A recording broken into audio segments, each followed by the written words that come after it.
Good evening, everyone. I'd like to introduce Chip Loeb, the president of the board of the Jewish Community Foundation. Chip, can you welcome everyone? Sure. Thank you, Linda. Good evening, everyone. I'm Chip Loeb. I'm the president of the Jewish Community Foundation of Greater Mercer. I'm delighted that you could all join us this evening. We are honored to host this special program, which has been planned to coincide with the anniversaries this week of both Kristallnacht and Veterans Day. I have the honor, of introducing Dr. Naomi Vilko, who is an active philanthropist through her charitable giving, which flows from her donor advised fund at the Jewish Community Foundation. She's used her fund to support numerous causes, including the forthcoming documentary film, A Train Near Magdeburg, which we're here to learn about tonight. Before I turn it over to her, I just want to take a moment and thank her for her role in organizing this program and seeing it come to fruition. And thank the foundation staff, Linda Meisel, Amy Sachs, and Kim Marks for the beautiful job they've done in organizing the program. Naomi, if you would please tell us a little bit about how you got connected to this important program, we'd all be grateful to hear it. Hi. On a gloomy winter evening, my husband and I were reading books in our family room when the phone rang. My cousin Ellen called and she said, "You won't believe this, I found them." We had been looking for our mutual cousins for about a year, but before that, I had been looking for my cousin, Erwin Abadi, most of my life. I'm the daughter of two survivors of concentration camps, and they came to the United States in 1948. My Aunt Bella and her three children were a great inspiration to me and role models, and they played an important part in my life, even though I never met them. When Ellen and I continued to look online, we found Matthew Rozell's book, A Train Near Magdeburg. I had never heard about this train, and it was a story that he uncovered that was almost left untold. I also found video clips by Michael Edwards for his upcoming documentary and Erwin's artwork at the U.S. Holocaust Memorial Museum, documenting his imprisonment and liberation. I learned the miraculous story of how Erwin and 2,500 others were liberated by American GIs from certain death.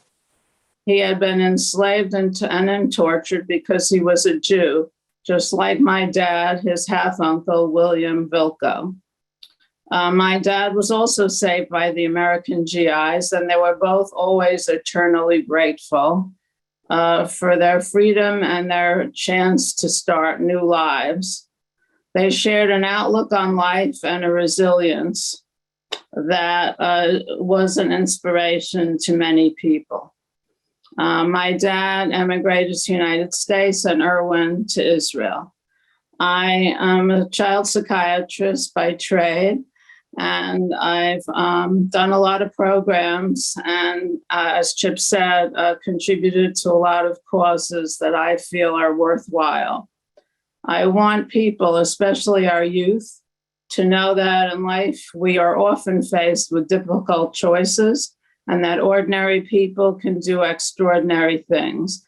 I also want people to realize how important it is to support Israel, which, like my parents' home, is the only liberal democracy in the Middle East, just like Czechoslovakia had been in Central and Eastern Europe, which is the homeland of the Jewish people. When we say never again, those words only are true if we act on them. That's why through my donor advised fund, I am donating money to ensure that this documentary film is produced. We must continue to provide much needed education, not only about the victims of the Shoah, but also the heroism of the soldiers, medical personnel, and others who were not bystanders, but made courageous decisions which saved the lives of many innocent people during the darkest hour in Jewish history. Erwin Abadi captioned his most well-known painting with the following: "Let these drawings serve as proof of my everlasting gratitude to those to whom I owe my life, to the soldiers of the U.S. Army, and particularly to my immediate liberators." One of the liberators, which tells a lot about the people, the GIs, said that the survivors should not thank him for doing what the entire world should have done, saving innocent people. We can never repay you or the Jewish people for what we stole from you: your lives, your property, your way of life, your faith, your plans. Now I want to thank everyone who made this possible. And I also want to introduce Linda Meisel, a friend and executive director of Jewish Foundation of Greater Mercer County. Thank you very much. Thank you, Naomi, and thank you for bringing this program to our attention. Before I introduce the speakers, we're pleased to share the official trailer for the upcoming documentary, A Train Near Magdeburg. After the trailer, I will introduce Matt Rozell and Mike Edwards, who will talk to us about the film and the book. And so now I present the trailer of A Train Near Magdeburg.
It's a long time ago, over 70 years. It's a lifetime.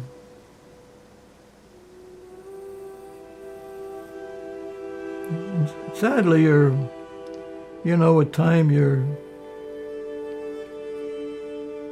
memories become dimmed, You just can't. But there are certain events that will stay with a person all their lifetime. We seemed to be wrapping up our conversation, and I was about to turn the camera off. And Carol Walsh's daughter, who was present in the background, said, "Dad, did you tell Mr. Rozell about that train?" And he thought for a minute, he said, "No, I didn't." He had photographs that George had taken and Major Benjamin had taken. My father kept copies of those in his top dresser drawer from the time of the war to pretty much to the end. And I look back on that now and I think how unusual. Everything else about the war was put away.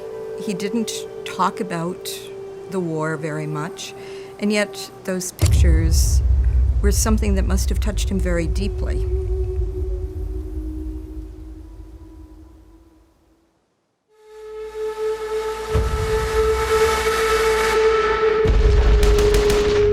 Chasing the Germans as fast as they could go.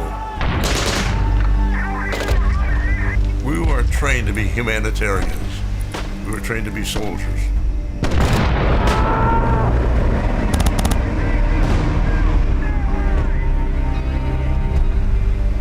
We were searching for gun positions, and all of a sudden I was attracted by this terrible odor, and we couldn't figure out where it was coming from.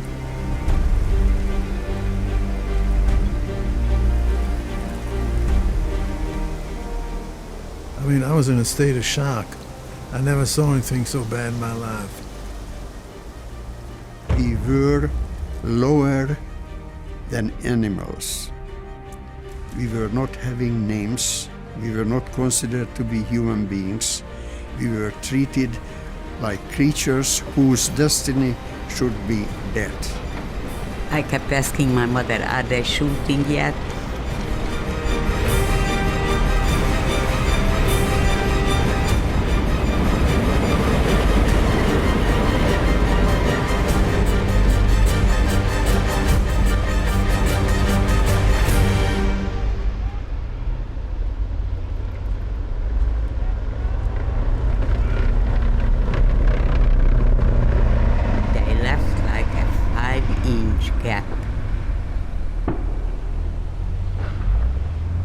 And I went to that gap, and again I saw the soldiers, and they were beautiful.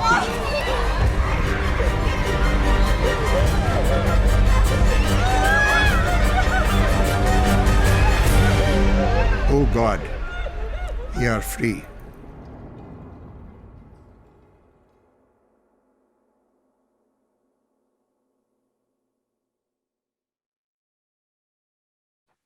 And now it really gives me great pleasure to introduce our featured speakers this evening. Matthew Rozell is the author of the book, A Train Near Magdeburg. Matthew is an award-winning history teacher, author, blogger, and speaker. He has been featured on the ABC World News Person of the Week and has had his work filmed for CBS News. He was recently the recipient of the New York State Education Department's Youre Teaching Award for Distinguished Contribution to Teaching the Holocaust and Human Rights. Welcome, Matt. And Michael Edwards. Mike Edwards is the documentary filmmaker for the forthcoming film, A Train Near Magdeburg. Mike's passion for touching hearts and minds through the cinematic storytelling started when he was given a camera by his parents for his 12th birthday. He is a 12-time Emmy Award-winning director and cinematographer, and documentaries have been viewed by hundreds of millions of viewers around the world. Mike is the founder of Five Stones Group. Matt, Mike, we are really so pleased that you are joining us today. Matt, let me start with you. As we saw in the trailer, you really stumbled upon the story of A Train Near Magdeburg. Can you describe how that happened and what the soldiers saw at that time? Yeah, I can tell you how it started. I began an oral history project. I started my teaching career in the late 1980s, and we began to interview World War II veterans. And we started to take their stories because they really were engaging to the students who were studying World War II.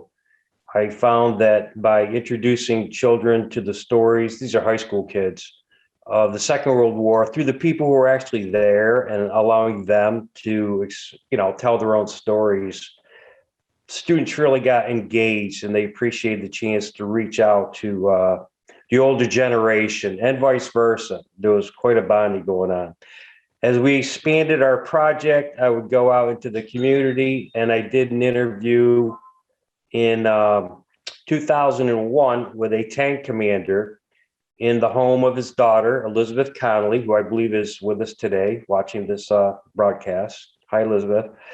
And after about 2 hours of stories of fighting across Normandy and into Belgium and then down into the Battle of the Bulge, crossing the Siegfried Line, and finally, it seems like the war's about to end. On April 13th, they encountered this train.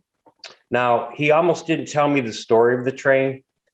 In fact, Elizabeth was the one who chimed up right at the end of our 2-hour-long conversation and said, "Dad, tell him the story about the train." So he did. And he said it was a warm April day. It was a beautiful spring day.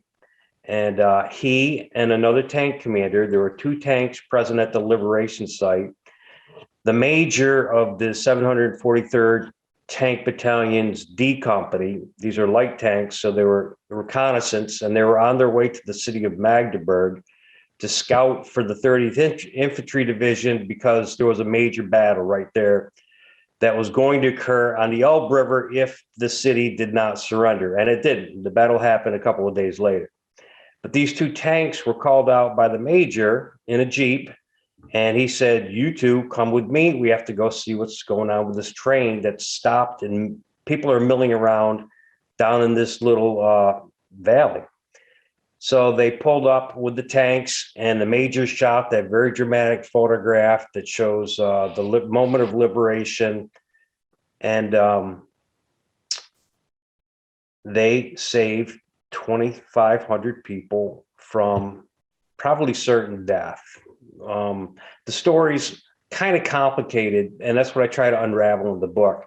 But the bottom line was Walsh was ordered then to go and join the rest of the 743rd Tank Battalion, whereas Dr. Gross, his name was George Gross, his friend, who also had a camera, who also took some of the dramatic photographs that you saw in the slideshow that started this thing. He stayed with the tank for 24 hours and he wrote a beautiful narrative. So that's my story of how I started to uncover the bigger picture of what really happened that day and what it led to over the course of several years, as we'll talk about probably in this broadcast, is reunions, 11 reunions on 3 continents. It led to the book, and almost 300 Holocaust survivors who had been children on this train got to meet their American soldier liberators. Our liberators are no longer with us. But that's kind of in a nutshell how I got involved with it. I just heard the story and I had to find out more. So I'll leave it at that for now. Great. Thank you for sharing that. Mike, why is this film important? Well, I think why is taking Matt's book and making it into a film important? I have 3 children, and I look at them and I look at the world that is currently in place, and I feel a responsibility as a filmmaker to teach them and show them examples of how to be. And these soldiers that encountered these people were just in the trailer you saw, they were just soldiers. But they stopped and they recognized what the right thing was to do, and they did it. And I think young people today need examples, especially from history, to follow and to be shown and taught. And that's one of the reasons, amongst many reasons, why I, as a filmmaker, want to tell this story and have been working with Matt for many years to try to get it made. So this is really for both of you. What would you say has been your most interesting or compelling interview? I think the most compelling interview that I've done is with a man by the name of Walter Gantz, who you saw in the trailer. Walter was one of the medics. After the 30th had to move on, they had moved the people over to a town nearby called Hillersleben. And they were like, well, we can't just leave these people here. They need help. They're dying, but we have to keep moving. And so they called a little tiny medical gas battalion, chemical warfare guys that came and stayed with these people for 7 weeks and nursed them back to health. And hundreds of thousands of people are alive today because of what those guys did.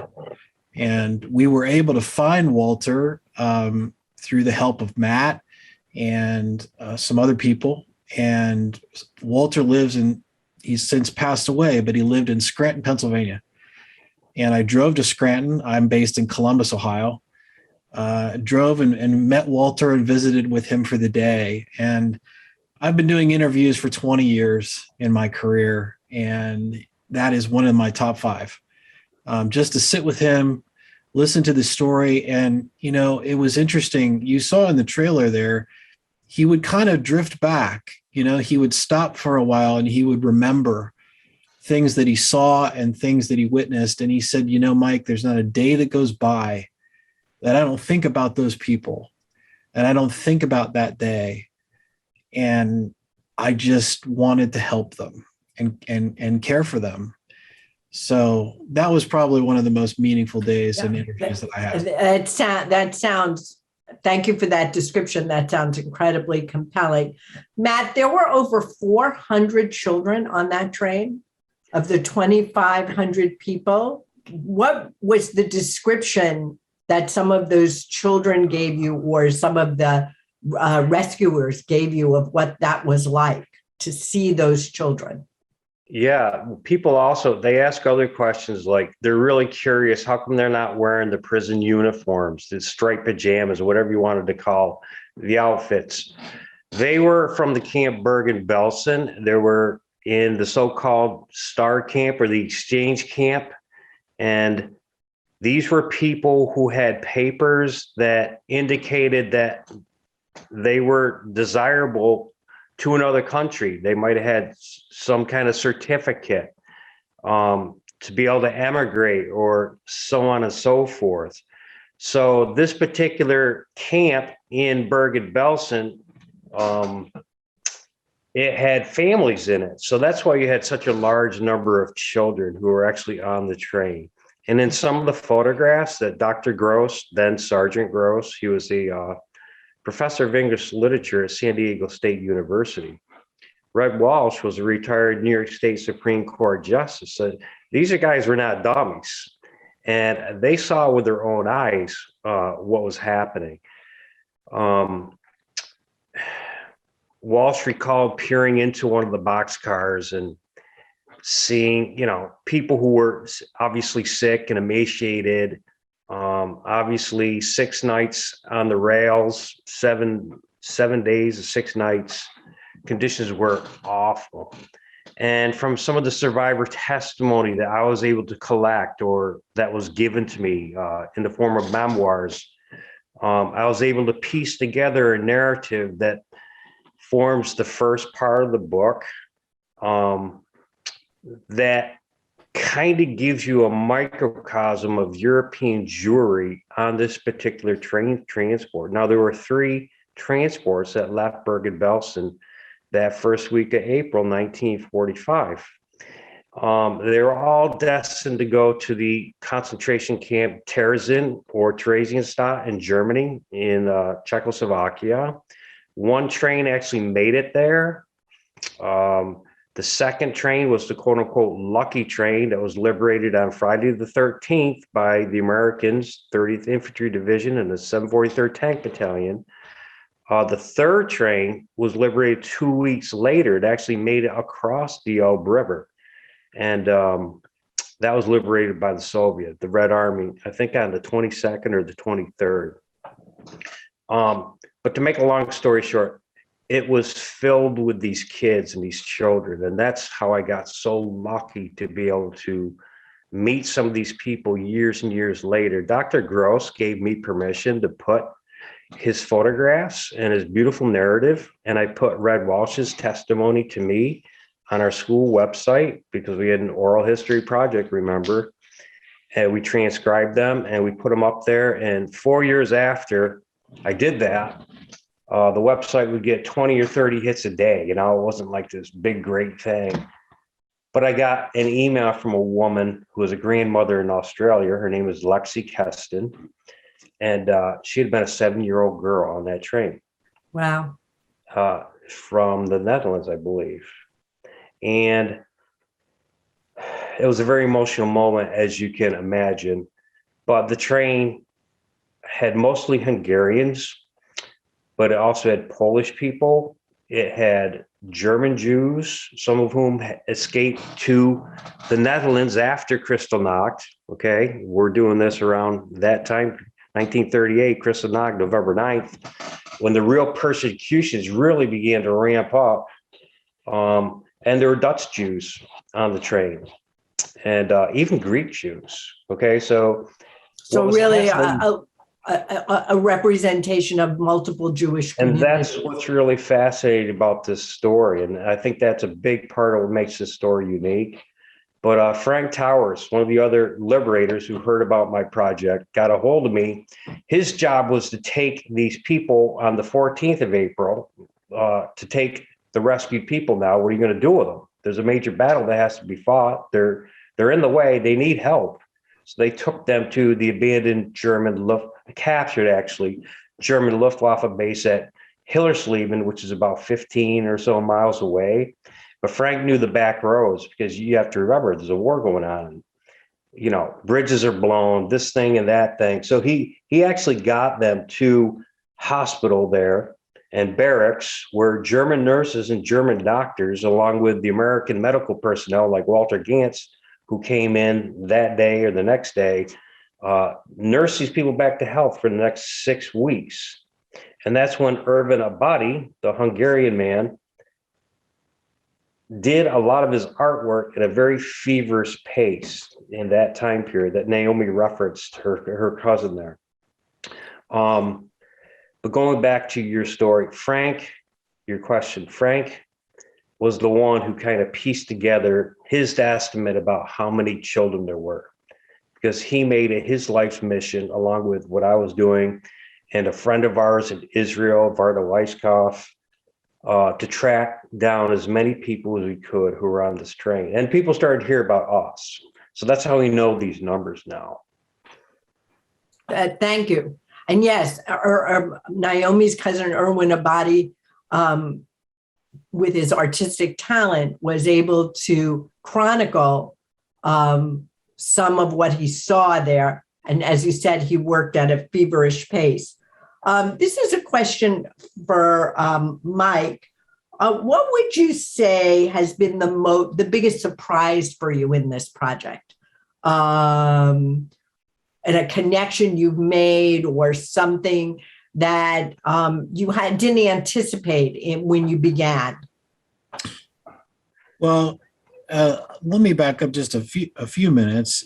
We had produced a project, another documentary for PBS a number of years ago called Searching for Augusta. And we got done with that project and we discovered this story.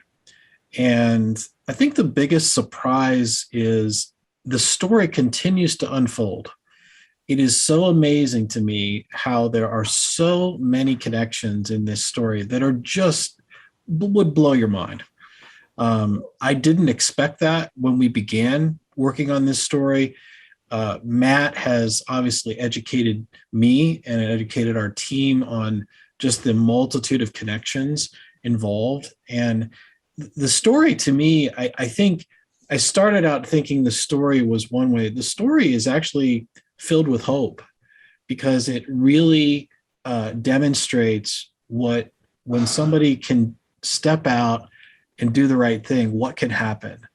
And that, to me, when we share the story with people, that's the thing that they really grab onto. And I'm really surprised with. And so it's just been wonderful to try to work on the story and to get it made.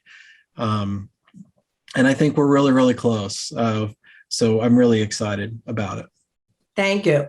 Matt, what would you say was the most profound thing you learned from your interviews and conversations with both survivors and GIs? I think a common thing, and it is profound, was the immense trauma that was taking place.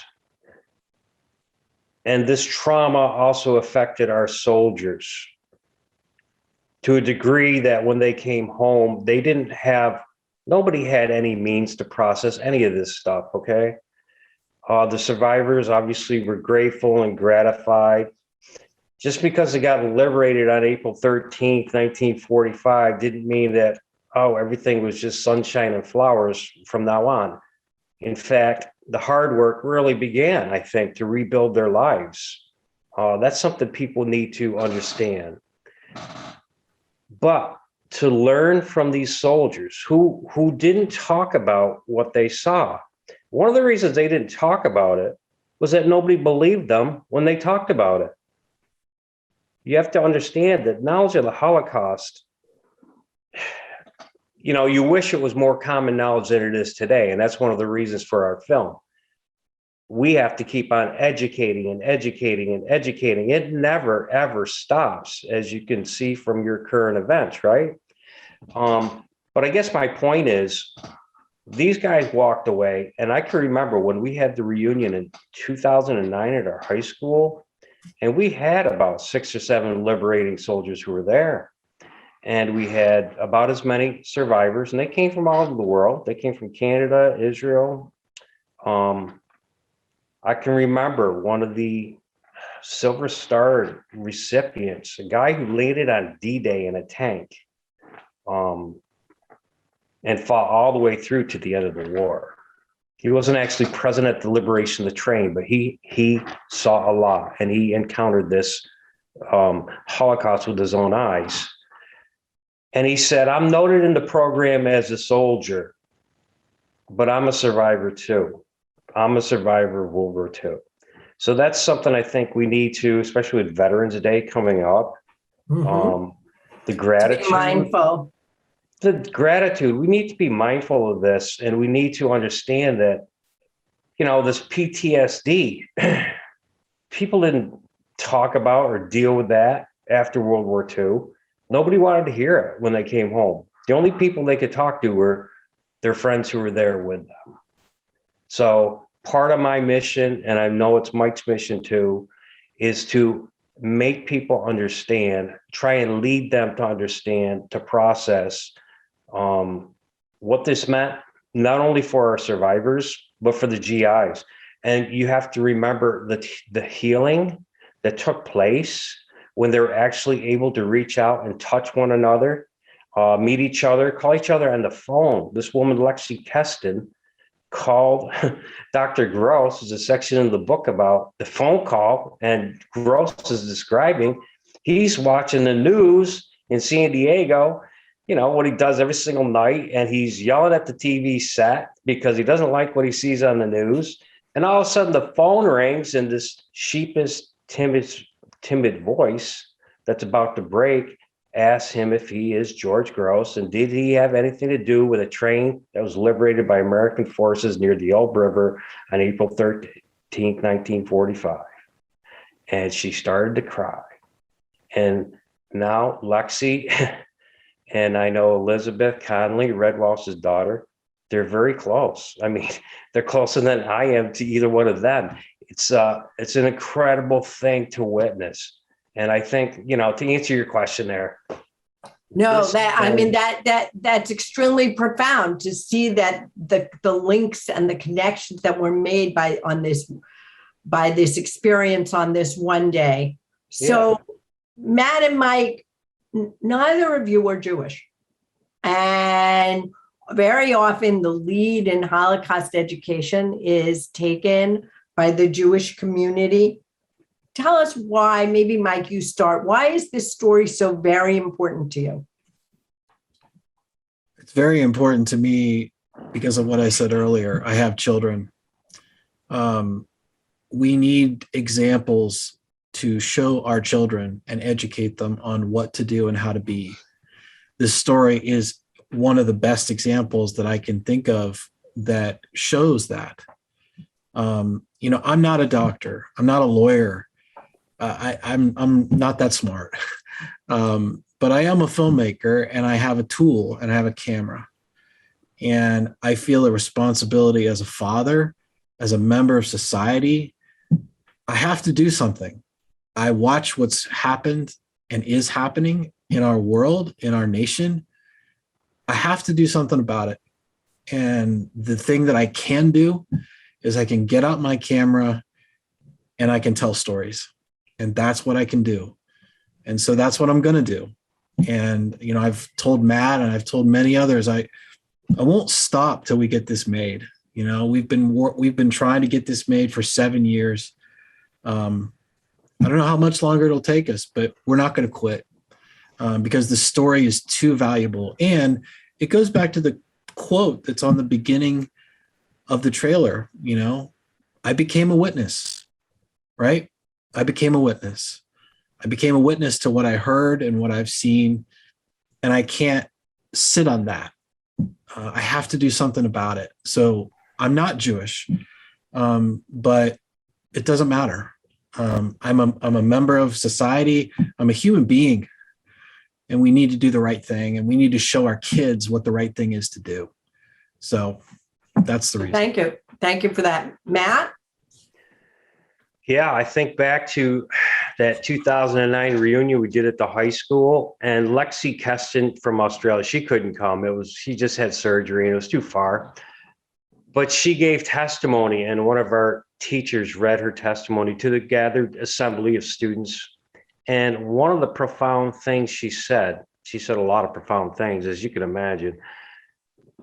She said, I think it's very important that Mr. Rozell, the man who's, putting this story forth and has gathered the survivors together with their liberators here. She said, I think it's important that he's not Jewish, because it shows the world that this is a story that humanity, our job as teachers is to create human beings in the long run. I mean, I was a social studies teacher. I hated that. I like to be called a history teacher. But our whole thing was, we're molding the next generation of human beings. And what does it take to be a human being? So I come at it from that perspective. And, of course, I write about it in the book, but Lexi brought that into it. She said, I think it's important that you're not Jewish, because people say that we're making this up.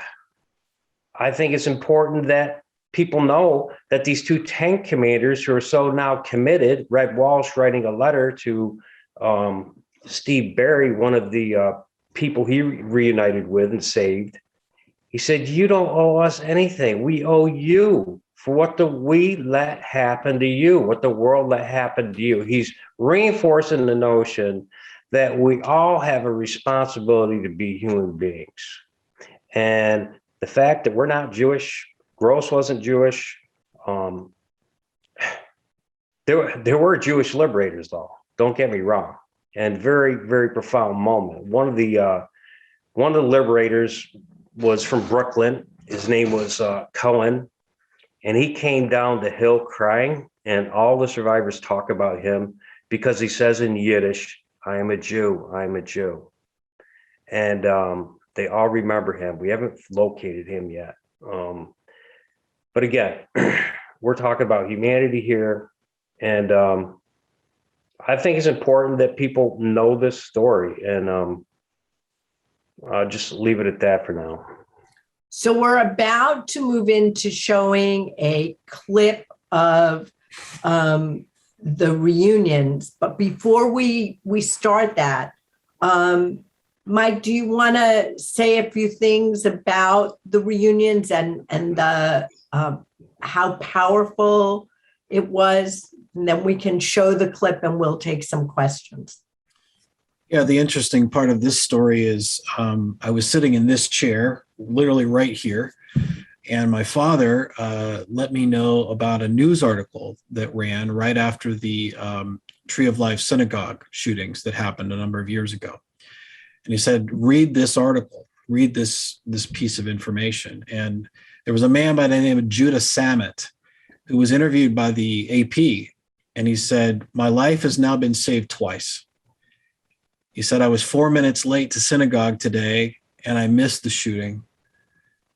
And I was also saved from a train in 1945. And I just about fell off my chair. I said, you have got to be kidding me. Could it be that he was on the train that we are talking about? And in fact, he was. And so we went out to Pittsburgh. He's from Pittsburgh, Pennsylvania. We went out to Pittsburgh and we interviewed him. And at the end of the interview, I said to him, I said, Judah, I said, have you been able to ever meet any of your liberators, anybody that helped save your life? And he said, no, I haven't. And I said, would you like to?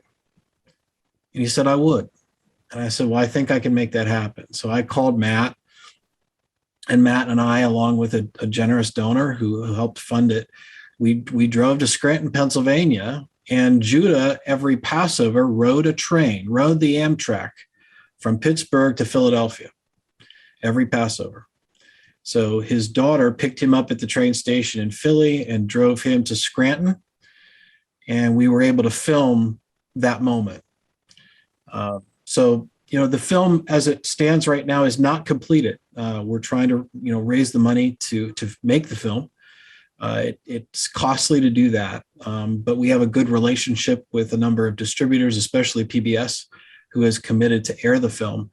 But this was one of the moments that I really wanted to capture, and I think we captured it. And I was directing, but I was sitting in the corner kind of crying, just listening and watching what was happening because it was very moving. So let's share that now with the rest of the group.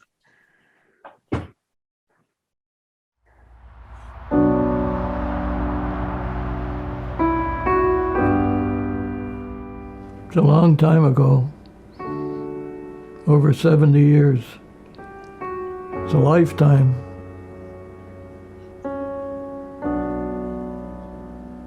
And sadly, with time, your memories become dimmed, You just can't. But there are certain events that'll stay with a person all their lifetime.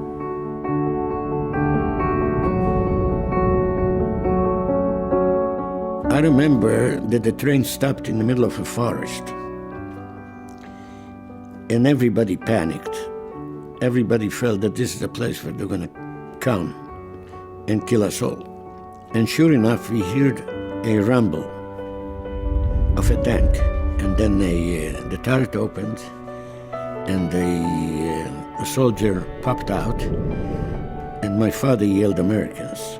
The response to seeing that star on the green painted tank and Jeep is one of unbridled joy for those survivors who were not too young to understand what it meant. It meant liberation. It meant that they were now saved.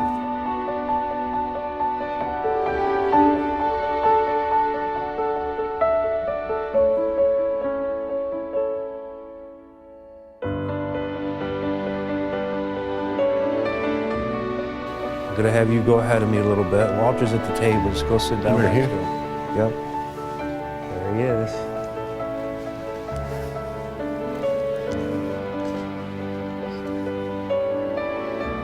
There is my friend, maybe my savior. So good to see you. I never dreamt that this would happen someday. Well, Yeah, it but happened thanks to life is. thanks to a couple great gentlemen. Yeah.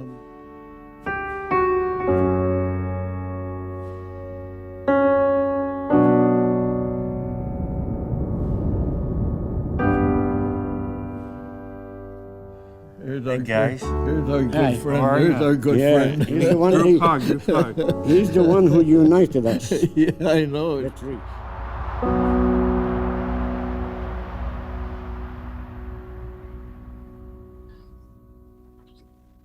And so now this is the opportunity for questions, and Amy has been monitoring the questions in the chat. So Amy, would you please? One of the questions that Matt could respond to is, why was the train stopped on the tracks? Okay, so we get to the end of the war, meaning late March, early April 1945. The destination of the train was Theresienstadt, which is all the way down in Czechoslovakia. This particular train made it just about to the Elbe River, and things are really starting to fall apart about mid-April in Germany. You have the Russians, the Soviet Red Army is pushing in from the east. In fact, they're going to begin the siege of Berlin on April 16th, but they are right there at the Elbe River. You have the Americans who have been ordered to go as far as the Elbe River and really not to go too much further because they have to kind of figure out what's going to go on here with the Russians. In the meantime, though, you have masses of humanity there on the road that are on the move, and our GIs are taking prisoners, like literally tens of thousands of German soldiers a day. So by the time this train gets to the Elbe River, they're getting conflicting orders from above what to do with these people. They're obviously not going to be able to make it to Theresienstadt. You know, tracks might be blown out here and there. They're at the river. And an order comes down to drive the train over a bridge on the Ob River and detonate a bomb. Blow it up, thereby blowing the bridge and getting rid of these people once and for all. Well, the train conductor, I guess he was no dummy. He said, I'm not going to do that. And he happened to live nearby. So, you know, according to some stories, he took off. So you had a very slim guard there. The people are milling about. They really can't be controlled that much. And then the Americans show up. But just before the Americans get there, a mobile SS death squad set up machine guns and ordered the men and boys out of the train compartments, and they wouldn't get out. So they packed up and they left. And then about an hour later, the train liberation was probably around 11:30 or 12 o'clock in the afternoon. They saw the SS guys going the other way, and they figured out that the survivors figured out that help was here. They knew the Americans are here, and then that Jeep showed up. So to answer the question, they had nowhere to go. This is the end of the line. And folks are just wanting a little clarification. If Bergen Belsen was a death camp, why was there a need for the transport? It wasn't a death camp. Mm-hmm. Okay. It had a very long and complex history. It was actually set up as a Soviet POW camp, like right around the time the Germans invaded the Soviet Union. The first winter there, 20,000 Soviet POWs froze to death. They were living in holes on the ground because that's all they were afforded by the Germans. And later, as things began to happen, meaning the war progressed and the Holocaust really got underway, it became almost like a dumping station. By the time you got to March, April, February, January 1945, even going back into November, Anne Frank died in Bergen Belsen. Anne Frank, her sister, her mother, but they were shipped to Auschwitz first, if you recall, from the Netherlands. And then in November, they were shipped to Bergen Belsen. This contingent of women arrived from Bergen Belsen. So Bergen Belsen had a lot of different transitions and things. And they died in a women's camp. 60,000 people were liberated on April 15th by the British 11th Armored Division. And that was a week after these 3 train transports left. So the 3 transports actually came down from Himmler's office. These people were going to be used as bargaining chips if it could be done. And if not, they were going to be executed. So again, it wasn't a quote unquote death camp. When you think death camp, you want to think, well, it's Poland, right? It's Auschwitz, it's Belzec, it's Majdanek, Sobibor. I'll just comment, somebody noted that her mother and her aunt were liberated on April 15th by the British at Bergen Belsen. Mm-hmm. One of our guests.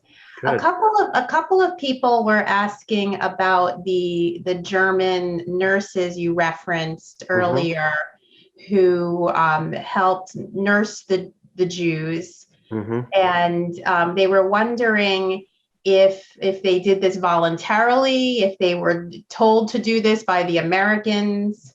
Oh, they were told. They were told to do it. Okay. They're medical personnel. They have this knowledge, they have this training, and there was an expectation that they were going to do their jobs. Now, some of the survivors were absolutely terrified at the presence of a German nurse or a German doctor. I can think of one of the Greek survivors who he later claimed that one of the German nurses was trying to kill him.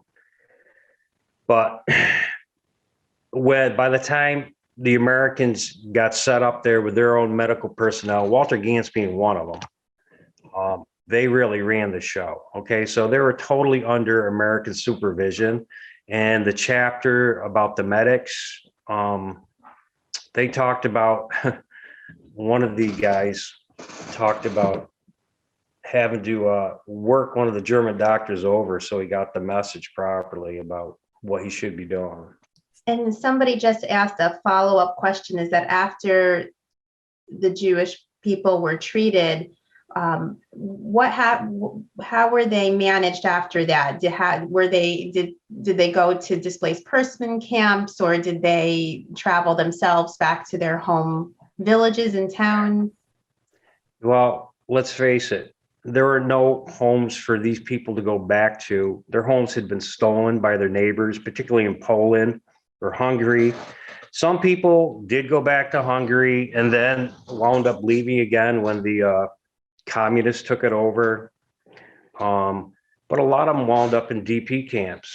I know one of my good friends, Ariella Rozic of Toronto, she was 11 maybe when she was liberated on the train. In fact, she's in one of the photographs kneeling in front of the train.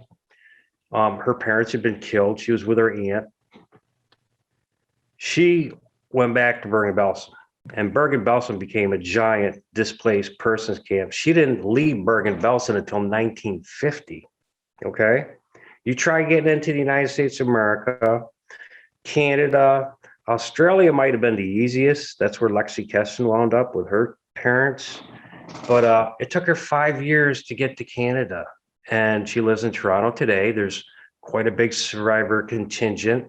In fact, many of them were on the train near Magdeburg, including Paula Rado, Leslie Meisels, who did come down for some of these reunions. But yeah, 5 years in a displaced persons camp, her teenage years, basically. And she went to Israel after that, right? Because don't forget, they couldn't even get into Palestine. Most of them. 1948 is when Israel, the state of Israel, is proclaimed. That might be your first real opportunity, besides going in illegally, quote unquote, which of course a lot of survivors did. And I know plenty who managed to do that too. In fact, a lot of children. So, Matt, Mike, there's a few questions about the film, and we know that it's still in production. What are your plans to advance it? If the funding comes into place, what are you planning to do? Are you trying to do more interviews? Tell us a little bit about that. Sure. Yeah, we've been able to do about 8 interviews so far with survivors who, as Matt said, have now passed away. We've gotten liberator interviews. Matt obviously has all the video footage from the reunions at his high school and others. But yes, I mean, we need the funds to finish the filming that we need to complete the project, the editing, and to be able to travel to the places that we need to go to tell the story. Right now, up to this point, the project has been a 2-hour documentary.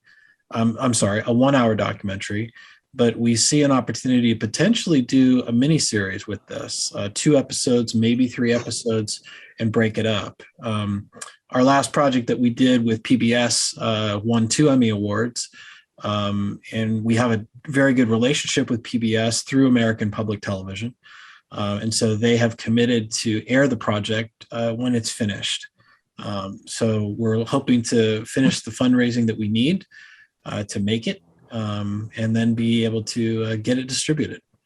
I'll just end, Linda, with commenting that a few people are saying, as children of survivors, how powerful and meaningful this was to be a part of this and to witness the footage that was shared. Thank you, Amy. There was one other question for Matt. When you have had these reunions at your high school, what's been the response of these teenagers? okay. Well, that was the question I had before I even organized it. Okay. Do we want to have a bunch of wisecracking, gum smacking kids who are having fun in the auditorium when these elderly people are trying to talk to them? I worried about it a little bit, but I gotta tell you, it was the greatest thing I ever did, I think, in my life, as far as my teaching career goes, to see the response that our young people had to these Holocaust survivors. And I can show you photographs of teenage girls dancing with old men in wheelchairs.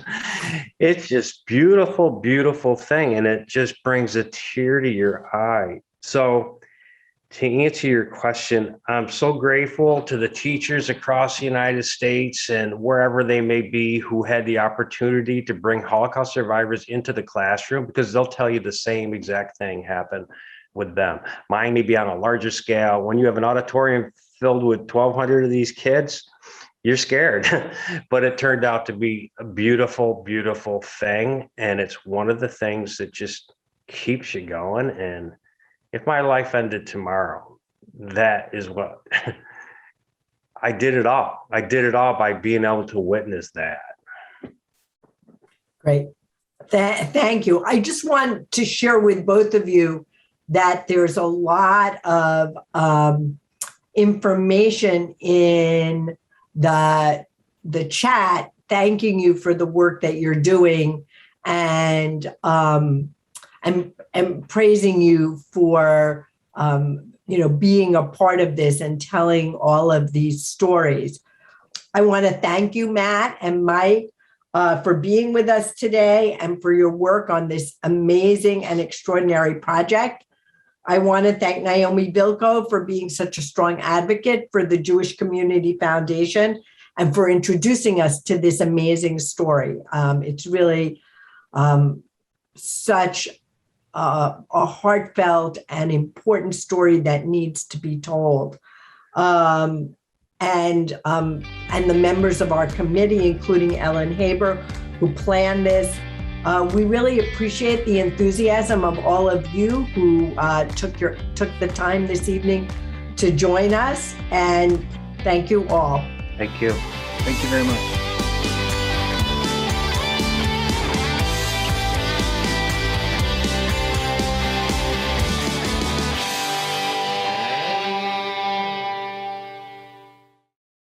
We would be pleased to send a complimentary DVD of this program to anyone who wishes to support JBS with a tax-deductible gift of $36, double high or more.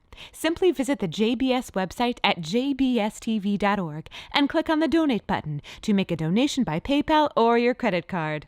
And please indicate the program for which you would like a DVD. Or you can send your tax-deductible check to JBS, Post Office Box 360, Stamford, Connecticut 06904. Or you can call the JBS Pledge Line at 833-MY-JBS-TV. That's 833-695-2788. And again, please remember to indicate which program you would like to receive with our compliments. We thank you for your kind support.